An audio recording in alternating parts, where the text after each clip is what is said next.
আসসালামু আলাইকুম। আশা করছি সবাই ভালো আছেন। আমি চলে এসেছি আরও একটা নতুন ভিডিও নিয়ে। যদি ভালো লেগে থাকে অবশ্যই লাইক কমেন্ট শেয়ার এবং সাবস্ক্রাইব করবেন। তো আজকে আপনাদেরকে দেখাবো কালো জামের আচার। কেউ কখনো তৈরি করেছেন কিনা অবশ্যই জানাবেন।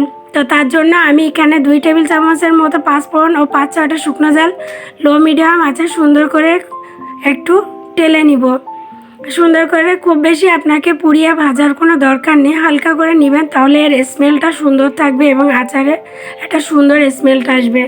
2 মিনিটের মতো আমি এটাকে সুন্দর করে টেলে নিয়েছি। আপনারা বাসায় অন্যান্য আচারে যে ধরনের মশলা তৈরি করেন এটাও ঠিক সেইভাবে করবেন। এক্সট্রা কোনো মশলা আমি এখানে ব্যবহার করছি না। সুন্দরভাবে টেলে নেওয়ার পরে যখন ঠান্ডা হয়ে যাবে আমি শুধুমাত্র পাঁচফোড়নটাকে ব্লেন্ড করে নিব। আপনারা ঝাল কম বা বেশি খেতে চাইলে এখানে ঝাল কয়েকটা ব্লেন্ড করেও নিতে পারেন। আমি শুকনো ঝালগুলোকে আস্ত রেখে দিয়েছি, আর ব্লেন্ড করে নেওয়া এই পাঁচফোড়নটাই আমি মশলা হিসেবে ব্যবহার করব। যদি ভিডিওটা আপনাদের ভালো লাগে থাকে অবশ্যই লাইক কমেন্ট শেয়ার করবেন, আর এই নতুন ধরনের আচার বাসায় অবশ্যই ট্রাই করবেন। আমি এখানে 1 কাপের মতো সরিষার তেল ব্যবহার করছি এবং কয়েকটা রসুনের কোয়া সুন্দর করে ছেঁচে নিয়েছি।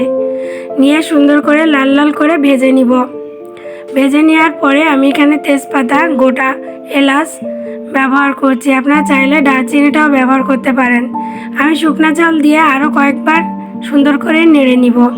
তারপরে এখানে আমি যে আগের গুঁড়ো করে রাখা পাঁচফোড়ন ছিল সেটা দিয়ে দেব। তারপর জামগুলো সুন্দর করে পানি ঝরিয়ে দিয়ে একেবারে সুন্দর করে নেড়ে নিব। যখন তাপে দেওয়া হবে জামের কালারটা চেঞ্জ হয়ে যাবে, এটা কোনো টেনশনের ব্যাপার না। সুন্দর করে আমি এভাবে মিক্স করে নিব। তারপরে কিছুটা চিনি দেব যাতে আমার স্বাদটা সুন্দর থাকে। আর ওই যে আমার ঝালটা এক্সট্রা রাখার জন্য সিলপ্লেক্স ব্যবহার করছি, আর কিছুটা লবণ। আর অবশ্যই যদি আপনারা আচারে বিট লবণ ব্যবহার করেন স্বাদটা আরও দ্বিগুণ হয়ে যায়। তো সুন্দর করে আমি এখানে দিয়ে আরও কিছুটা হলুদ গুঁড়া দিয়ে সুন্দর করে নেড়ে নিব। একেবারে খুব বেশি নাড়াচাড়া করবেন না, একটু হালকা হাতে করবেন, না হলে ভেঙে যাবে আপনার এই জামগুলো। তারপরে আমি এটা অনেক দিন সংগ্রহ করে রাখতে যাচ্ছি বিধায় এখানে আমি ভিনেগার ব্যবহার করেছি। ভিনেগার দিয়ে সুন্দর করে একটু ভালো করে নেড়ে নিব। আর এই সময় আপনি আরও কিছুটা ভাজা জিরা ব্যবহার করতে পারেন। আর হাতে তৈরি করা আমার কাসুন্দি ছিল সেটা দিয়ে দিলাম। দিয়ে আরও কিছুক্ষণ নাড়াচাড়া করে নিব।